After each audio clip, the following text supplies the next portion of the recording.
back here with a Halloween DIY that is sure to make your house the coolest on the block is Orly. I mean, look at that guy. How much personality does he have? How cute is he? He's really cute. He's really cute. Now, the real cool thing about this that you don't know just by looking at it is that this is a magnetic board.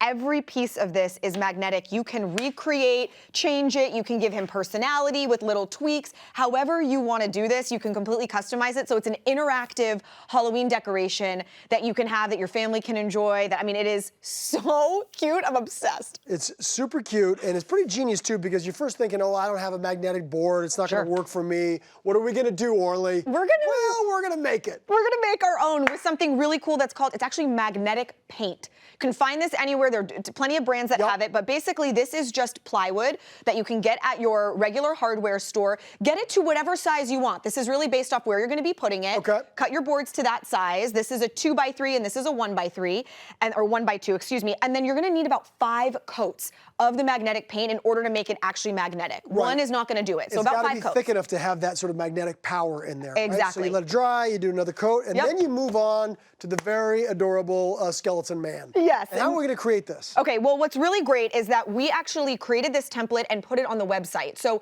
for those of you that want to use it, you can just go on our website, download the template, and print these out onto like cardstock. That will turn them into pattern pieces. Beautiful. Okay, easy enough. And then we're going to use a little bit of these foam sheets, right? Yeah, so these are those really soft, malleable foam sheets. They're super easy to cut, but they have nice thickness to them. Right. You're just going to put your template directly onto your foam sheet and either draw or just hold it with your fingers and use an X-Acto knife to cut it out. Beautiful. Now, for the white one, you want to cut it out as close to the actual piece of paper pattern as possible with all of the details. So the white one is what's going to take you longer. It's great, too, to have the 2 colors because it really makes it pop that much more, right? It's like a shadow effect. Exactly.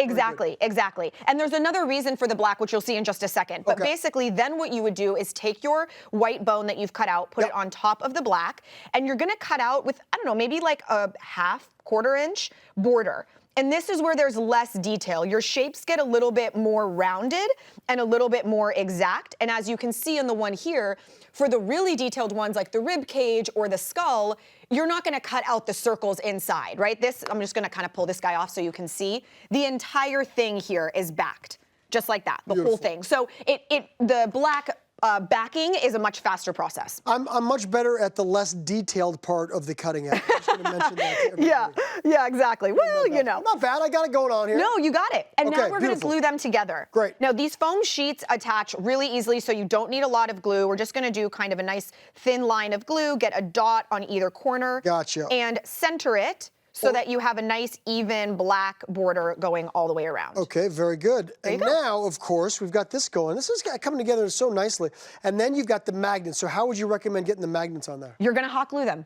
And you know, what I did is I tested it. I was like, is there a right side and a wrong side? There isn't. These are magnets you can get online, Home Depot, like anywhere that, you know, magnets are available. You're just going to put a dot of hot glue, and you basically want to anchor them on either side. So depending on the shape of the piece you're doing is what will dictate how many magnets you do. I think about 2 is pretty much right for all of them.